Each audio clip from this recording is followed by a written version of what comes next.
एकीकडे महापालिका निवडणुकीच्या पार्श्वभूमीवर प्रभाग रचना नेमकी कशी असणार या संदर्भात तयारी आता पूर्ण झाली आहे आणि निवडणुका लवकरच लागणार असल्याची शक्यता असताना अजूनही ठाकरे बंधूंच्या युतीबाबत कुठलाही निर्णय किंवा अधिकृत प्रस्ताव एकमेकांच्या समोर आलेला नाही।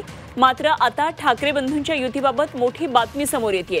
ठाकरे बंधूंच्या युतीबाबत ही सगळ्यात महत्त्वाची आणि मोठी बातमी। मनपा निवडणूक जाहीर झाल्यानंतर आता ठाकरेंची युती होणार का?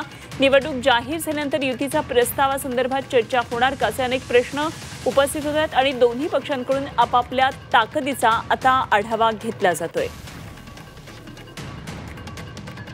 आणि या संदर्भात आणखी सविस्तर माहिती जाणून घेऊया। आमचे प्रतिनिधी कृष्णात पाटील सध्या आपल्या बरोबर आहेत। कृष्णात, लवकरच आता निवडणुकांचे पडघम वाजतात, मात्र युतीचे प्रस्ताव एकमेकांच्या समोर अजूनही फॉर्मली ठेवलेले नाहीयेत, औपचारिकरित्या कुठल्याही प्रकारची चर्चा नाहीये। काय नेमके पुढचे तपशील?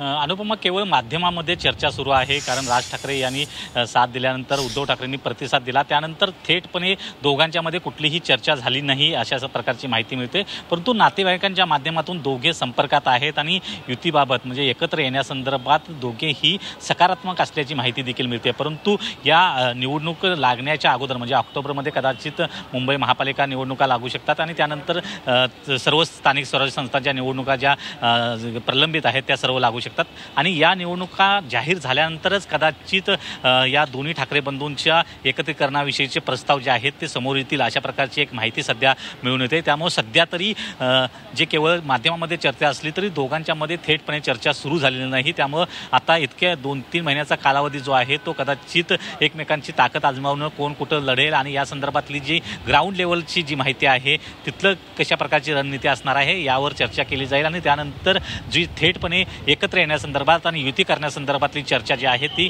निवडणुका जाहीर झाल्यानंतरच होऊ शकते अशा प्रकारची एक माहिती सध्या समजून येते। ठीक, कृष्णात, धन्यवाद दिलेल्या या सगळ्या सविस्तर तपशिलांसाठी। कृष्णात पाटील आमचे प्रतिनिधी आपल्या बरोबर होते।